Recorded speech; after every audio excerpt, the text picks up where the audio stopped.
Good morning, everyone. Jackie Lou Ray here. Thank you so much, Anthony. I appreciate the introduction. As Anthony mentioned, I am one of the council leaders here at NJBIA's Diversity, Equity, and Inclusion Council, and I am so thrilled. We have an exciting event for you today. So welcome, welcome. I would also like to acknowledge my fellow co-chairs for 2024, starting with Bien de Guzman, who is the Director of Development of I Learned Schools Incorporated, Jason Holt, member of Chiesa, Shahinian, and Gio Tomasi. Craig Morton, Assistant VP for Student Affairs at Fairleigh Dickinson University. And finally, but certainly not leastly, Andrea Murphy, Director of Environmental Affairs and Sustainability of Panasonic North America. And as you all know, this would not be possible at all without our partners. So I would like to acknowledge from the very top, Disrupt the Gap. So thank you to Shell Bobev for partnering with us on this important event. Also like to thank the Association of Member Trust or Association Member Trust, Focus New Jersey, Manufacturing Counts, New Jersey Business Magazine, and NJBIA for all your HR support.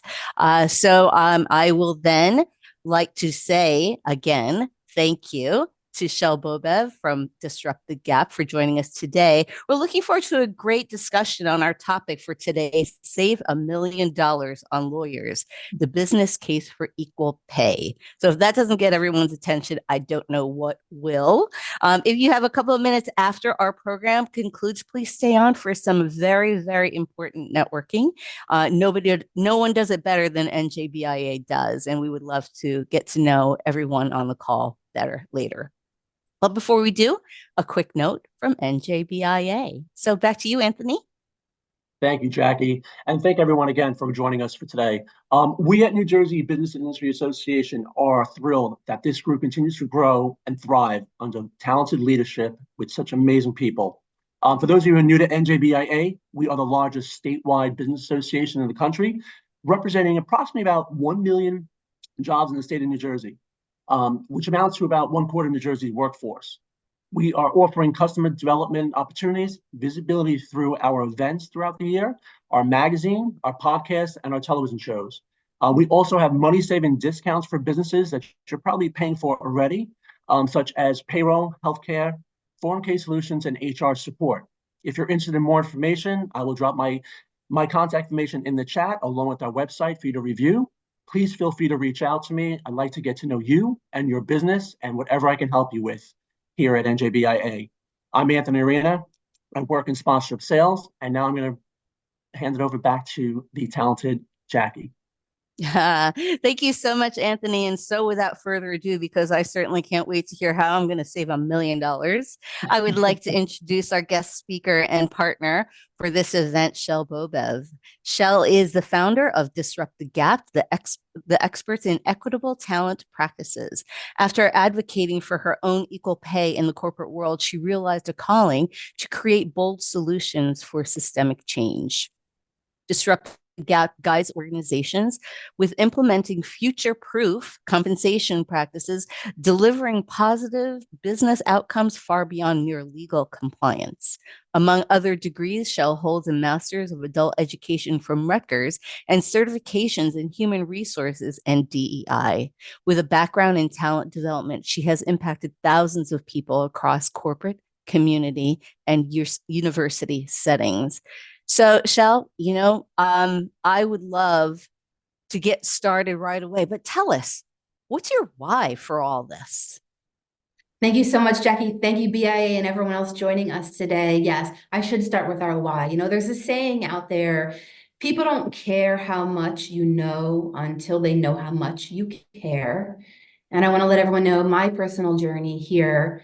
I was in the corporate world. I was a corporate trainer for many years and unfortunately encountered a pay gap. And I did all the things that we encourage folks to do to remedy that issue.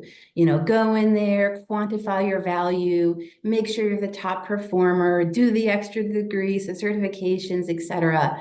And after years of doing that, I had to accept that I wasn't moving the needle on my own. And then I had to find the courage to hire a lawyer and pursue my rights under New Jersey Equal Pay Act, which we'll talk about later on. But I want to let you know, none of that stuff happened to me. It happened for me, because during this journey, I really uncovered a calling and an opportunity to excavate my own limiting beliefs, design bold solutions to these age-old problems, and tackle pay gap in a way that hasn't been done before.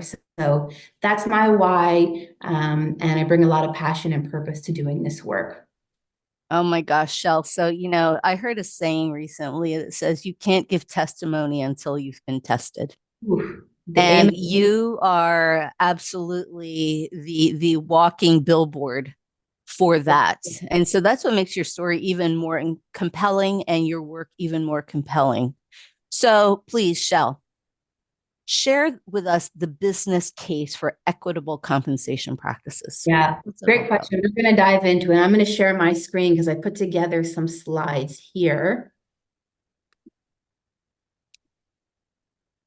Okay, and we will put that in our maximize view. Okay, great. So when we think about, the business case, just at a high level, these are looking at the ways that compensation practices can deliver powerful returns or potentially create risks for the business.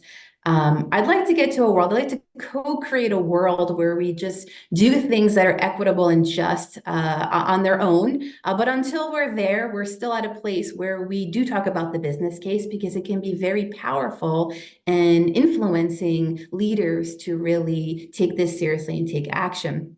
So I'm going to lead us through a couple of lenses to apply here. Some of these things are positive things that organizations can gain with their compensation practices. Other things are negative consequences they want to avoid. And we'll briefly get into what are some of the psychological mechanisms that influence these outcomes. So first, let's talk about an implication to revenue. We'll start there. That's a really great one. It's been measured that when you have a gender pay gap, for every 7% that you can close that, the organization can experience a 3% correlation growth in revenue. For every 7%, a growth in 3% of revenue. And why? Why is this happening? Let's think about some of the psychological mechanisms here. I like to think about just the hierarchy of needs we have as humans to feel safe, to belong, to have relationships. When people are in an environment that makes them feel safe and supportive, they can be creative, they can take risks, they can form trust-based relationships with their peers, and all innovation and, let's say, revenue will flow from there. So it makes total sense. And you might be wondering, hey, what does this psychology stuff have to do with compensation? I want to share with you that more and more conversations are happening with this lens, including from the US Surgeon General. So starting in 2022, they put forward advocacy that employers should have living wages and equitable wages. And I'll just read through the highlighted portions here. Work and income are critical social determinants of health and well-being. Organizations must ensure that all workers are paid an equitable, stable, predictable living wage. So, we're talking about some of the mechanisms now at the individual level, but let's amplify it out and talk about how this mechanisms would happen at the organizational level. And we'll go to another big lens, which is turnover. Okay, I'm sure everyone on this call is well versed with the profound implications of turnover, the cost, the loss of that institutional knowledge, the impact to morale. And so we'll talk about this here. One of the sources I like to look at when I think about the impact of turnover as it interfaces with compensation practices is hired.com. They put out a report every year that looks at pay gap statistics. And one of the lenses that they use that I like is they ask people, what action do you take when you discover a pay gap. And here's some of the stats there, that about 65% of people have discovered in life that they were making less than a peer. So then hired asks them, well, what did you do when you discovered that? And we'll just look at that very top answer. Started to look for a new job. Okay. People are more likely to just do that than go to HR, go to their supervisor. And this has profound implications. So, well, I'm going to toss it out to our chat here. Let's say you have an employee making $80,000 a year here in New Jersey. What do you guys think it would cost to replace that one employee from a recruitment, from a training perspective? What do you think on someone who's making 80,000? What would you expect to have a cost of replacing just that one person? I'm going to take a look in our chat here. Oops.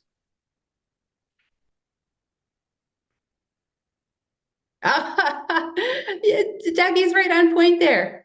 Amen. Thank you. Yeah, it's around 40 to 60,000. That's just for that one role. So think about the tremendous financial costs. Again, the impact, institutional knowledge, morale, etc.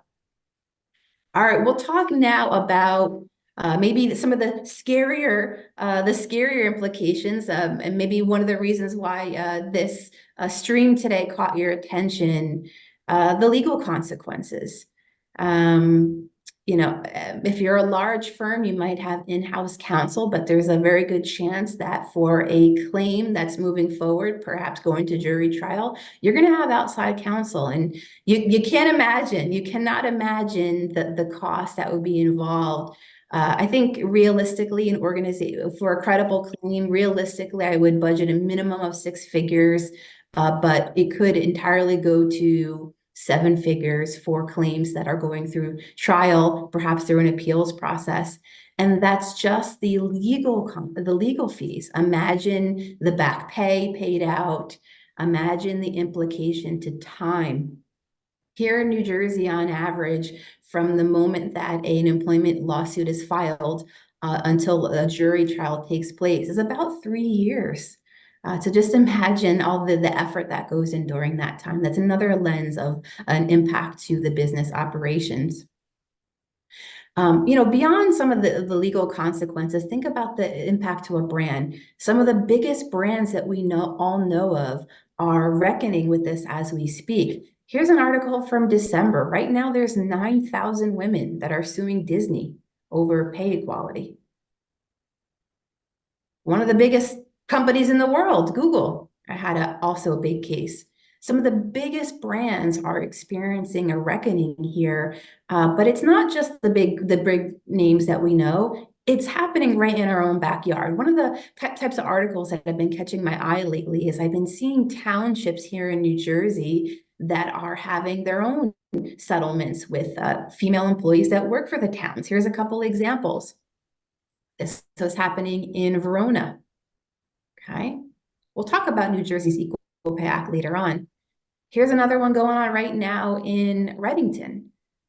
This one is probably going to go on for a few years because there's some back and forth about whether the town should pay out. So, the biggest brands that we know of, and right here in our own backyard, there's a lot of cases that are happening right now. Okay.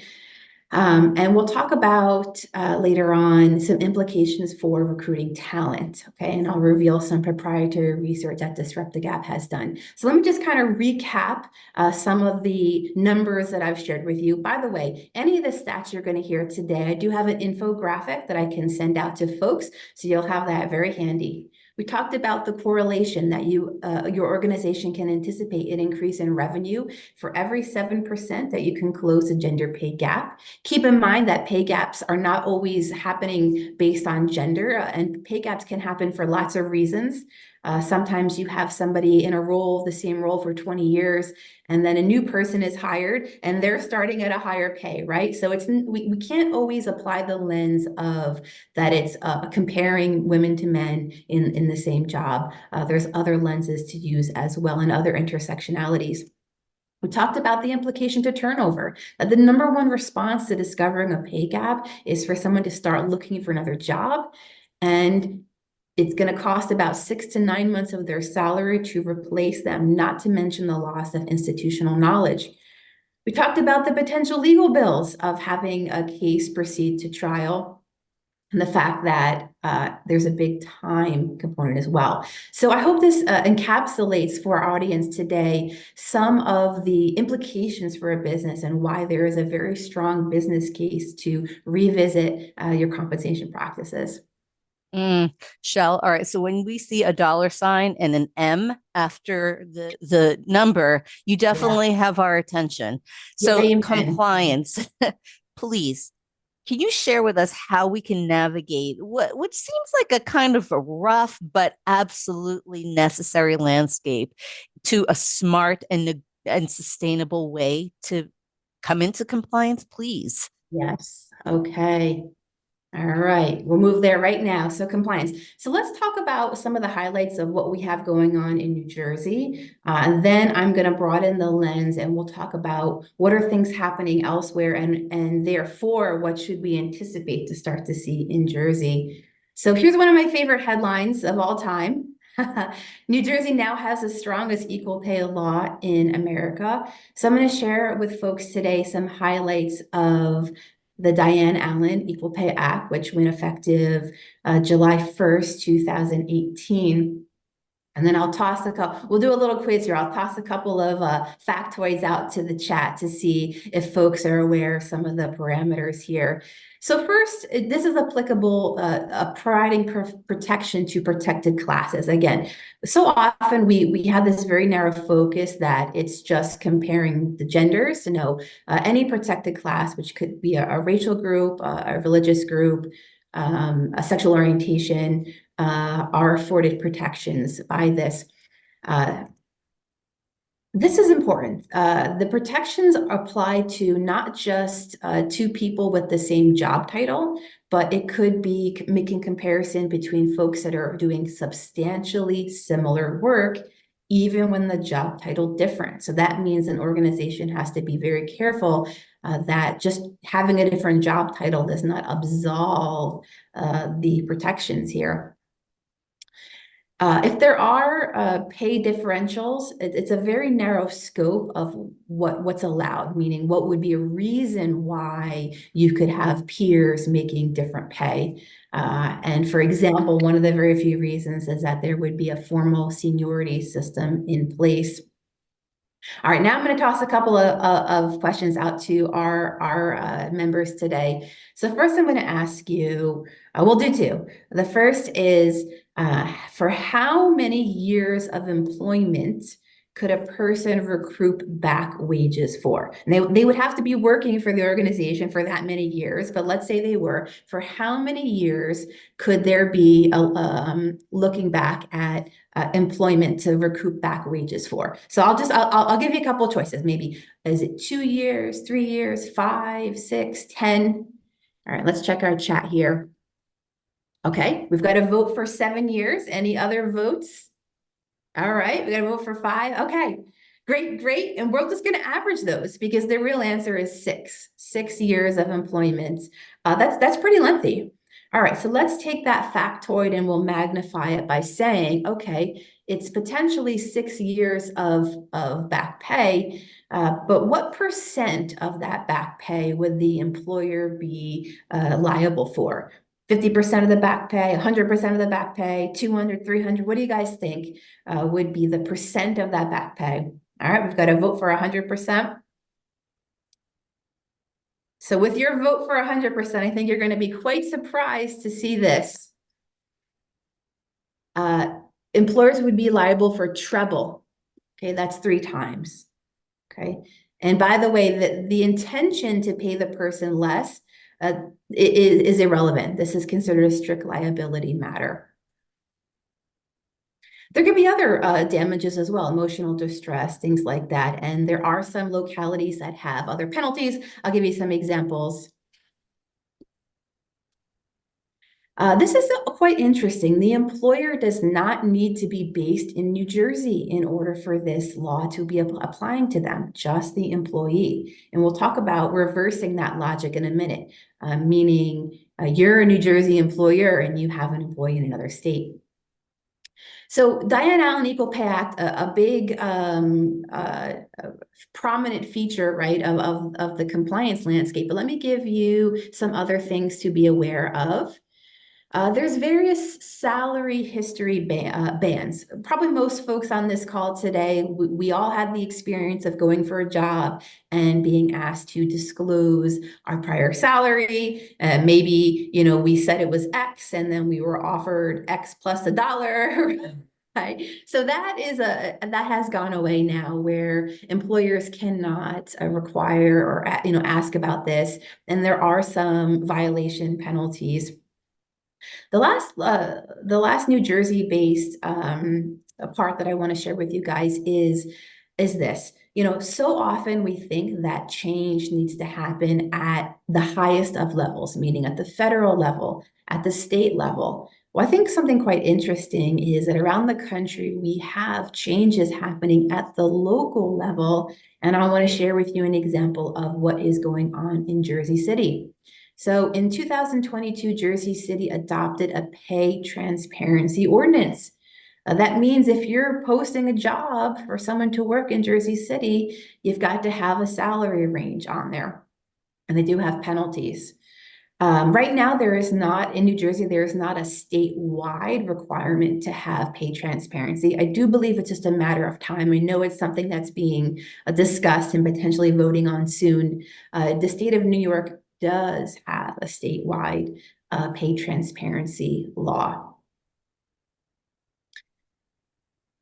So I've given you some insights on what we have going on here in New Jersey, and I think it would be short-sighted if we just had a reactionary approach and we thought, okay, this is just, the things we need to comply with, but we also need to know that we're moving forward, right, as a society, and we know that there's future milestones. So I'm imagining we're on the highway, we see the sign, we know that it's coming up, right? What should we expect? And when Jackie teed up this question, she said to me, how can this be sustainable? And when I think about sustainability, I think about future-proofing your practices. So let's imagine we're getting off this highway exit, and what are we going to find? All right, maybe we're somewhere in Sussex County here. It's a nice farm area. All right, one thing I would anticipate is a reliance on transparency. I do believe it's a matter of time before there's a statewide requirement to list salary on job postings. And just from a value perspective, we know that job candidates are seeking more transparency. Think about the trust factor that transparency builds.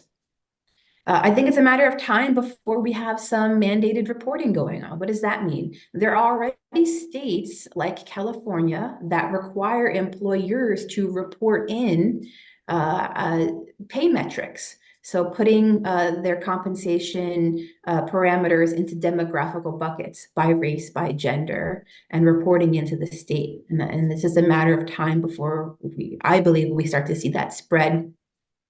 Cross-state liability, I can see that coming. So a moment ago when I mentioned what's the fact that New Jersey's Equal Pay Act is also, protecting across state lines, right? If the employee is in New Jersey, well, let's extrapolate that out. What if there's a New Jersey employer and they're hiring someone to work remote that's in another location?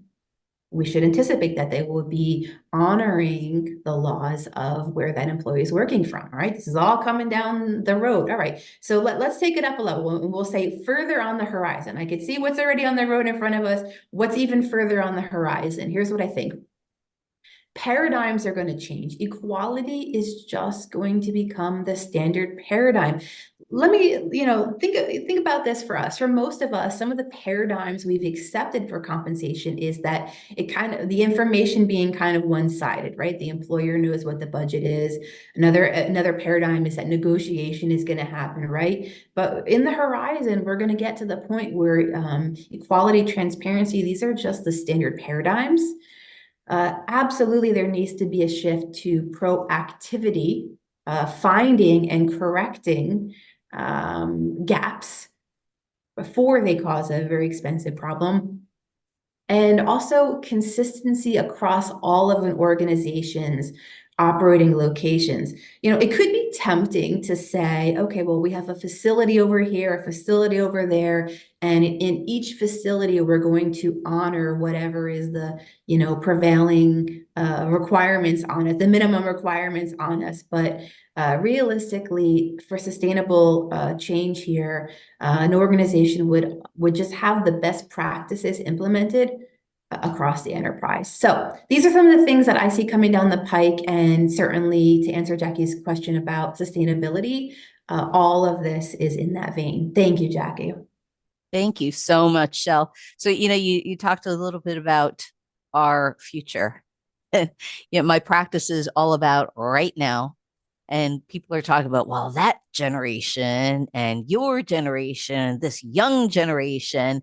So, generationally, what differences have you seen recently regarding employment searches and compensation negotiations? Because I think there is an ingrained transparency just by water cooler conversations that people are asking questions about each other's wages that never happened back in the day. So please share.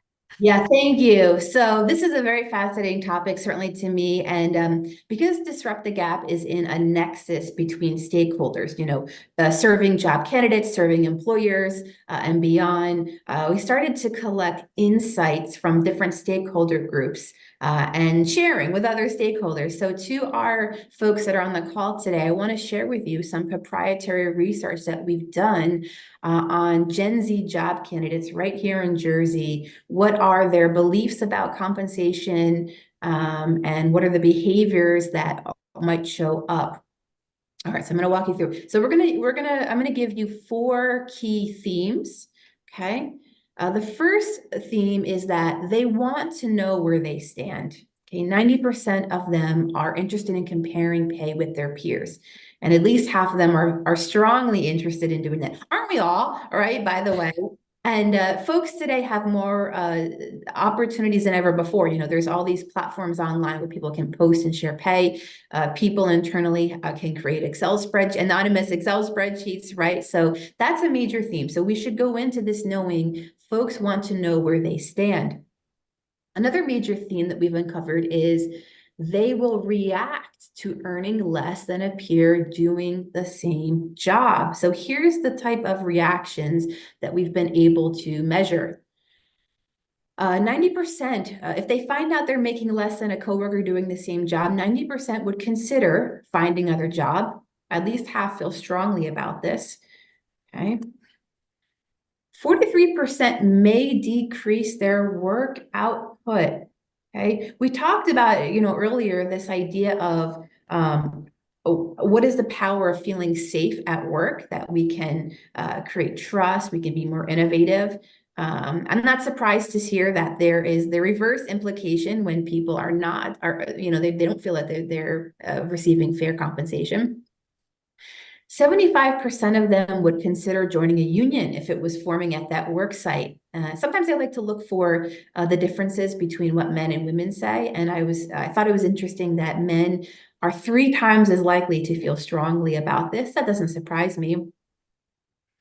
Lastly, 71% would consider telling somebody else outside of the company about the pay gap that they experienced, including potentially posting online about it.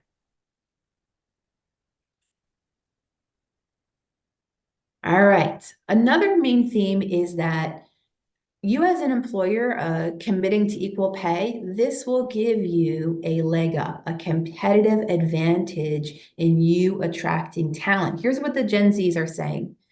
90% of them are less interested in working for you if they find out that at your organization, you've got pay gaps or you have lawsuits going on. 68% of them say that if you do have pay gaps, they don't think you have a strong DEI commitment. Women and people of color are more likely to feel strongly about this. Let's think about this. Employers usually have certain ways that they like to distinguish themselves as a good place to work from other organizations. They might say, well, our values distinguish us, or these perks distinguish us, right? So if you know that your organization likes to compete based on your values and maybe position yourself as a strong DEI employer, keep in mind that the existence of pay gaps will heavily erode people's impression of your DEI efforts. This last one is an interesting one that I started to test. 63% of respondents said that they would accept a salary that is 5% less than an offer that they're getting from another employer if you were able to guarantee them equal pay throughout their career. Women are more likely to feel strongly about this. Let's think about this. Certainly we know that compensation is a major factor when folks consider employment. But what I thought was interesting is that when candidates have two very similar offers, there's a potentiality that the employer that's guaranteeing them equal pay is going to get the leg up. I think this is especially provocative and useful for smaller organizations that may not have massive budgets. That with your commitment here, you can attract and win talent. All right, the last major theme I want to share is that if there's pay gaps going on in your organization, don't even bother wasting money on the extra perks that you think it's going to take to attract and keep people.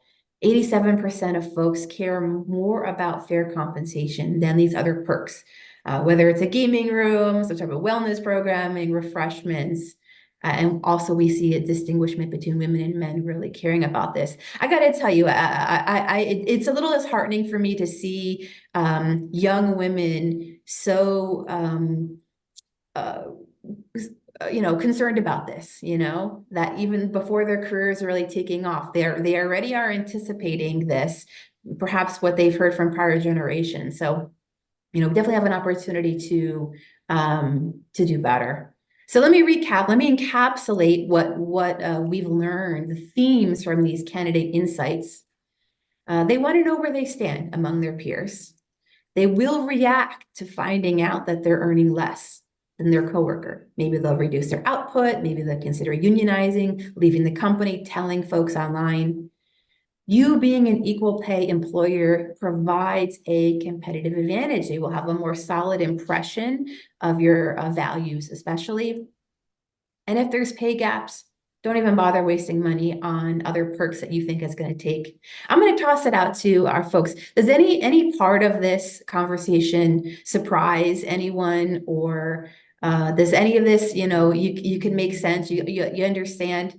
While you think about that, I want to offer up, so often when we think about what we hear from one generation, we have it from a place of, like, let's say judgment. Oh, they think they're so entitled, this and that. And what I want to offer to folks is that we are in an era where the cost of living is so far out of control, and the youngest generation working have it much harder. So from my opinion, there is zero judgment and actually an encouragement on them to be proactive in their compensation. Wayne, I'd like to toss it over to you. Give your hand up. So, Shel, thank you so much. I did learn a lot here, and in some of my previous roles, I was more involved in the HR side of things, and one of the things that surprised me, and I think is a challenge for businesses. So, first of all, I do think a lot of businesses want to do the right things. They may not even be aware of some of the situations that are occurring, but when it comes to employees in different parts of the country, to me, that's challenging. Like you said, the cost of living on the East Coast is, and the West Coast for that matter, is so much higher than some of the cost of livings in the middle America. So you're saying, like, if the pay for a New York City and I don't know, somewhere in Iowa, the same job should or has to pay the same amount? Yeah, so I think what you're touching on now is a very fascinating and very timely exploration. So let me walk you through how I personally think about this. So I keep invoking this idea that paradigms are shifting in compensation. And one of the long-held paradigms is that compensation is tied to the cost of living in the geographic area where the organization is based, right? That's always how it's been done, right? But now we've got, certainly with the rise of remote work, you could have somebody working, states away. So where I see this going in the future is that we shift from the paradigm about compensation being tied to the cost of living in a geographic area to the paradigm of the compensation being based on the impact that that role contributes to the organization. It could be based on how it drives revenue or how it facilitates operations or whatever other lens. It's a little tricky because we don't, some roles can be perceived as a cost center versus a revenue center, but organizations have a major opportunity to calibrate and communicate how the compensation is determined for a certain role. Is it because certain skills are very scarce, right? Is it because that role impacts revenue in a certain way? Whatever are the measures, once again, the opportunity is to take fresh eyes to that, calibrate that, and communicate out. I don't think most organizations do a great job of helping employees understand how the compensation was determined for different roles.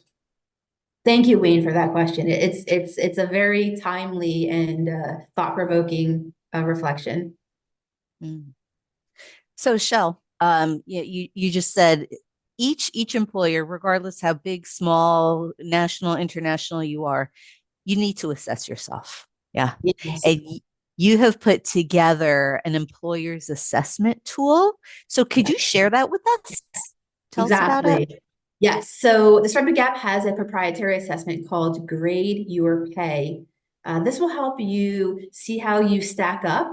Again, we've talked earlier about this idea of future-proofing your practices. And in doing that, it will illuminate where your opportunities are, where your risks are. I'm going to show on my screen a PDF version of this, but then I'm going to switch my screen and show a live interactive assessment that you could take as well. So here's a PDF version, again, of Grade Your Pay. And what the premise of this assessment is that it uses 6 core lenses. So for example, we have the lens of how are your policies, or what are your training practices like? How does transparency show up in the organization? So these 6 core lenses, and within that, there's a collection of 25 points of reflection, okay? And based on that, it can kind of give you a 2 cents of, okay, are we doing this? Is this something that we should be doing to be more future-proof? I would say Grade Your Pay definitely has an approach of being progressive, being future-proof. So I don't want anyone who starts to look at some of the questions and realize they're not doing any of them to worry. This is a journey. And certainly I can guide you on where to begin that journey. So I'm going to show you the online version of this, which, by the way, I'll send out to our attendees today. All right, let me share my screen to show you that.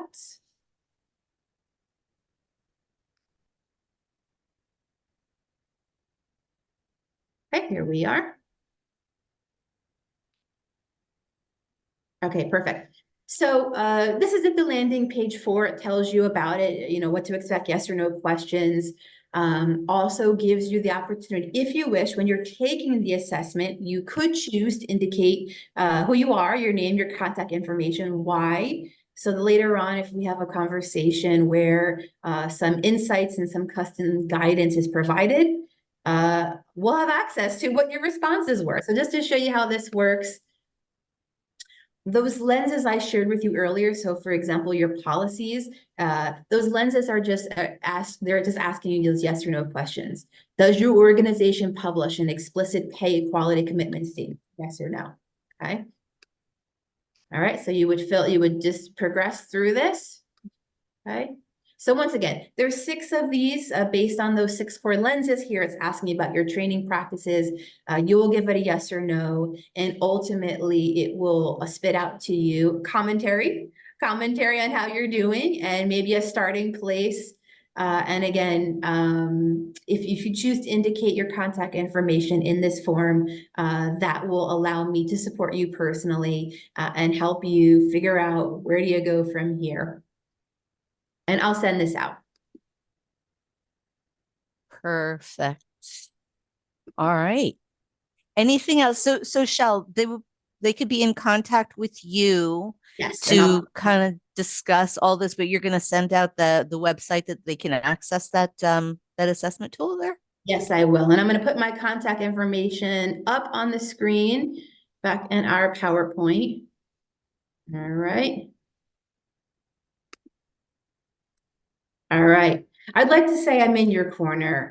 You know, I've had probably a remarkably close proximity to these issues, right, throughout my career and my legal journey. And I want to let folks know that I truly understand, I truly have compassion for all parties involved. And I understand that for employers that this is something that can feel overwhelming, scary, right? And you'd like some guidance on where to begin. So please count me in your corner. My contact information is on the screen. Of course, I'll send this out by email as well. You can email me, call me. So I'll get you an infographic from some of the stats that were today. I'll get you access to the Grade Your Pay assessment and also some upcoming learning opportunities, including one that I have with NJBIA next month. And the last thing I'll mention here is sometimes when I share a variety of metrics with folks and they're an individual change agent at the organization and they want to get these metrics back to their team and they want to present it in a succinct way. One of the things that I can do for you is offer an encore opportunity to present some of these. If you have a core team there that is very interested in learning more about the business case, please count me in your corner to facilitate that as well.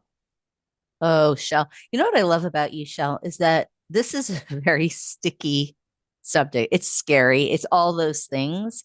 And everyone should be, if they're not already interested in it, because you're talking about recruitment, you're talking about retention, you're talking about the reputation of your organization. You want it to be top notch.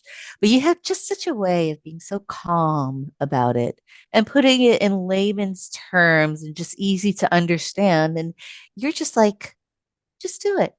And here's how you do it. So I absolutely love your presentation. I love your style. I love your offering. But most of all, I love why you do it because Thank you you. have walked that walk. So certainly we so appreciate it. So at this time, I would love to open the floor to any questions. Please put it in the chat or the Q&A or come off mute and fire away. We'd love to seize the opportunity, take advantage of Shell while she's here. And by the way, for our BIA folks, would you like me to stop sharing my screen, or I'm not sure if the people coming online will be docked or not. Guess we'll find out. You could stop sharing your screen and we'll just have you on everybody's view. That's perfect. Perfect. Thank you.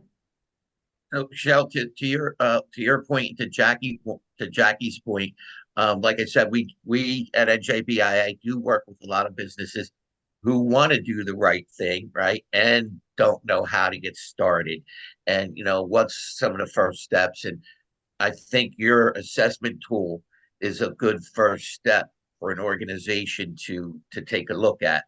Would you agree? I mean, is that where you would think someone might want to start?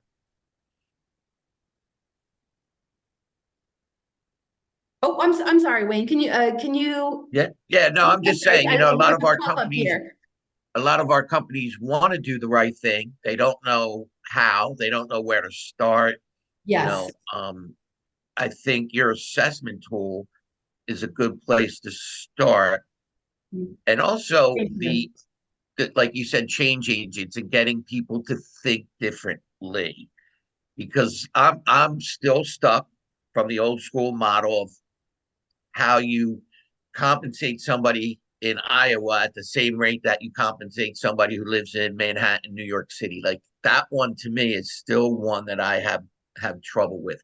But I'm going to think about it differently now. So changing the way you think, I think, is also a good way to start any process. Amen. And thank you so much for sharing that. And you're right. This is a journey of revisiting paradigms that are long held. Thank you. Thank you. I was looking over because we have a pop-up here question. Somebody's asking, has the tool been reviewed by an attorney? So think of the grade year pay assessment as through the lens of human resources and DEI. And this has been comprised with my vast my own HR and talent development background and my own expertise here. These are the assessment is looking at your policies, your transparency, your training practices. And we should separate that from the numbers of whether a enterprise-wide pay equality calibration has happened. And that's one of the things that comes up in the assessment. And by the way, Disrupt the Gap also has a framework on that called Equate in 8. So it's the 8 core steps to doing a pay equality audit. So once again, think of this assessment as something from an HR or DEI lens where you can really assess your practices.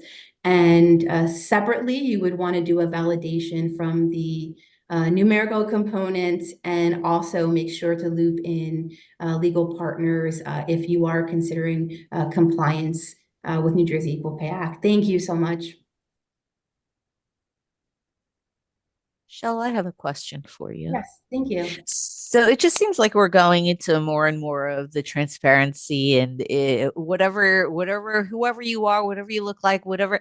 If you have equal experience, you're going for a job, and there are others in that company with that same job title that have the same tenure as you. You're pretty much going to be making the same amount of money. That's the goal, right? Yeah. Do you think there is more danger or benefit when peers talk about their salaries? Okay, so let me address two things. So first, I want to address this idea that we're going down the road to equality, and again, this theme of a paradigm shift has come up because traditionally there's been a paradigm about negotiation, right? And that you're going to go in there and you're going to try to get more. What I believe is the correct paradigm in the future is that roles. Now, you have to make sure the organization has banded the roles appropriately. You can't have, let's say, someone with 20 years more experience and sophistication with, in the exact same role. It should be banded appropriately, whether it's a senior version of the role, for example. But where we're headed is, in my opinion, a paradigm shift where there is a standard compensation for that role. It could be revisited each year. And then there is an opportunity to have a performance-based bonus. Okay. I do believe that in every role, there's going to be superstars who contribute and they should be rewarded. And that's why it's important to have an objective-based system to have a bonus eligibility. But when it comes to the base role, you can't have somebody here and somebody here. Like that's just not right. But let's go to the second component of what you said, Jackie, this idea of when people compare, is it good or bad? I think if we just look from a human perspective, where are we going at, co-creating a new future? In my opinion, it's a sticky situation, but it's ultimately for the greatest good, right? And the more that we are willing to trust one another, to support one another, the better. There's a lot of conversations now about what is the opportunity men have to contribute to this conversation. And again, I know that this conversation very often gets talked about men versus women, and it's so much bigger than that. But even if we stick to that men and women thing, men have an opportunity to contribute by sharing what their salary is. Mm. And supporting the women, especially the women that work for them, right? Amen. Absolutely. So, having those excellent. conversations. Thank you. Yeah. Anybody else? Any other questions? I'm Comment? gonna keep checking our little chat here. Okay, yep, we got that. We got the Q&A pop up. Go. By the way, of course, I certainly recognize that some of the topics you might want to chat individually. So don't be shy. We can certainly set up time to chat individually hereafter. I mean, Shell, I proposed that question earlier Oh, when we yes. were first talking. I don't know if it came up in the chat regarding the connection between DEI and compensation. Yeah. Is there that one factor that stands out that you commonly get asked, or somebody who answers you gives you that one thing? Is it more they concerned more with equal pay for equal work and the opportunity to grow, or is it transparency, the trust, or the package itself? And I know we kind of discussed it, but I think it's an important topic, and maybe you can just add the money a little bit more. Yeah, thank you. Thank you for reminding me of that. So before Of course. we started the stream, Anthony, I tossed a question to me, which was basically, what is the relationship between the equal pay conversation and DEI, and also I think he meant in that too, what are some of the lenses that the different stakeholder groups uses? So let me Exactly. first talk about the lenses that the stakeholder groups use, but then I want to talk about the bigger picture here, which maybe my interpretation of your question was like an even bigger scope, which we'll do that. Why not? We can tackle tough questions. But the sentiment that he asked me was, when these different stakeholder groups think about this, what do they really care about? I would say employers, two major themes that I've noticed, certainly compliance, the recognition that there's more parameters coming down the pike. And then the second theme, which we haven't even, well, very lightly we've touched upon this now, is through the lens of being a place where people want to work and having that competitive advantage, it also gives that organization a leg up on competitors and attracting talent. So any organization wants to find that competitive edge.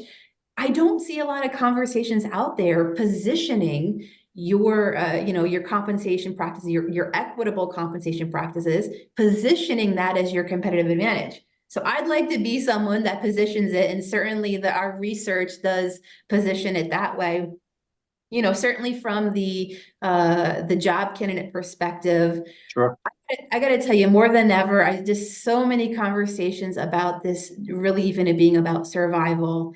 I know, this is an international stat, but I just saw it yesterday and I just couldn't believe it. We know the cost of housing is through the roof everywhere, right? Everywhere. But one of the stats I saw yesterday was in London that if you are going to be a first-time home buyer in London, you now have to save on average for 30 years. Can you imagine? Wow. Especially with the cost of housing, but it's really everything. I look at trends in cost of education, cost of healthcare, food, right? Have you been noticing the grocery bill lately, right? So Definitely has increased. that's why, so listen, yeah, people really have more than ever a responsibility to themselves and to their family to be accountable to drive their income up. So that is something that I definitely hear among, we'll say, the employee segment. Sure. Thank you. And then to that larger scope that I was alluding to about what is the relationship between equitable compensation and DEI, I've actually marinated. I marinate on this often because despite the prolificness of DEI, I do not often hear equal pay as being assumed to be part of that conversation. And I'm kind of forcing it to be part of that conversation and maybe putting it in the E, right? And there is a difference between equity and equality, right? And equity means you're giving people what they need, which could be different from what another person needs to be successful.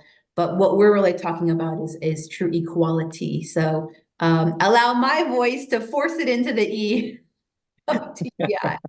Thank you so much, Anthony, for allowing us to have those reflections. Do you guys want to add anything or any other ponderances?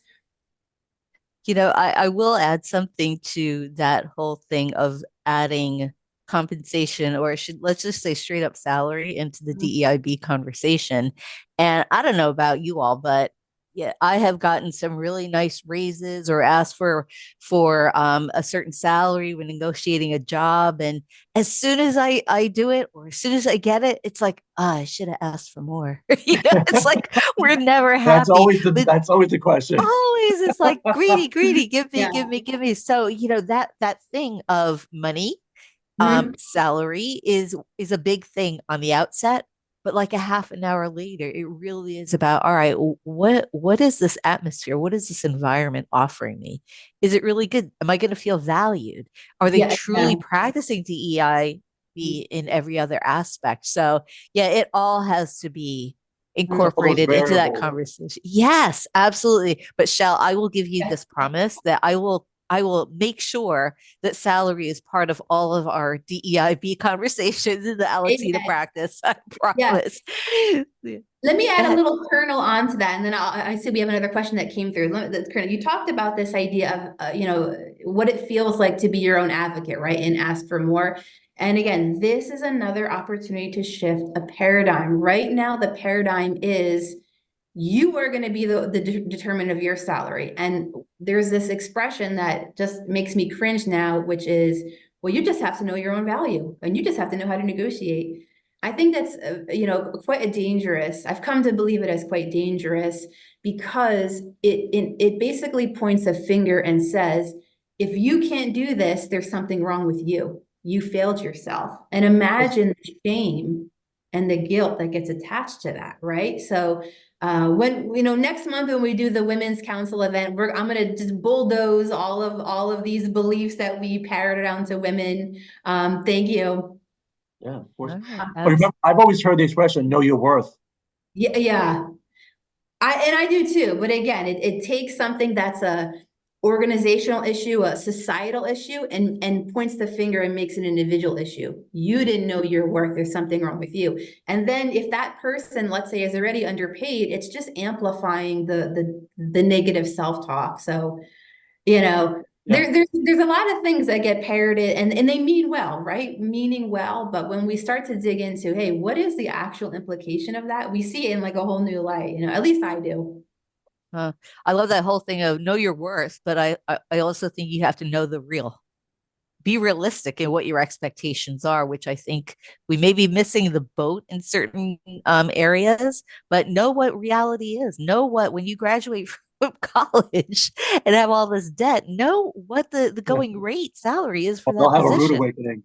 They Yeah, will. yeah. Do your due diligence, right? Yeah. So Megan had a question. Is there any federal or statewide legislation that either needs to be Oh enacted or boy. tweaked? And we have 2 minutes. Okay, I'm going to rattle off a couple of things, and this is something I would, as I make more and more friends inside the NJBIA world, I want to work with you guys because I have a whole list here. So, I do. Okay, so let's do two things. The first is right now there is not, we've got all these amazing laws, but there's not a proactive enforcement arm. What does that mean? There's not somebody from the state going around and checking, right?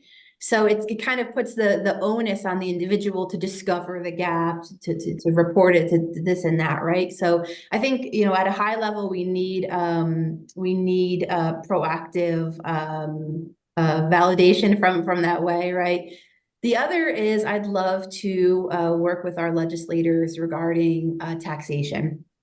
When people, all across the country now, we have these stories of people getting back pay, right? And then you're probably getting their back pay in one lump sum. Well, when you get your back pay in one lump sum, you might be in a tax bracket that you never would have been in if you had received your pay all along. So that also needs to be revisited. So those are just a couple of examples of from my work where we need to look at legislation. And once again, I'm so excited to work with BIA because you guys are right on the front lines of legislation. So thank you. Shell, thank you so very much. I want to thank all the great questions. I want to thank our audience for joining us today. But what a wealth of information, compliance, just do the right thing, equity, equality, all of those things. So thank you for all of the resources. And all the pearls of wisdom to share, and this is important stuff. So I don't know if we're able to get back our sponsors and our partners that have made this day possible for us. We truly appreciate the opportunity to bring this wealth of information to you, and we want to thank Disrupt the Gap once again for partnering with us, and our event partners, the Association Member Trust, Focus New Jersey, Manufacturing Counts, New Jersey Business Magazine, and absolutely NJBIA. So with that, it is 10:30. Unfortunately, we are on a webinar platform for Zoom, so we're not going to be able to network today. But next time, I'm promised, because that is one of the things that no one does better than NJBIA is offer networking opportunities. So with that, everyone, enjoy this wherever you are, not snowy day. It is sunny. It is gorgeous. I thank you all again. Shell, you are awesome. It was a pleasure to tag team with you once again. And to the NJBIA team, you guys rock and roll. So thank you so much, everyone. Have a great day. Thank Thank you, you. everyone. Bye. Thank you, Bye, everyone. everybody. Bye-bye now.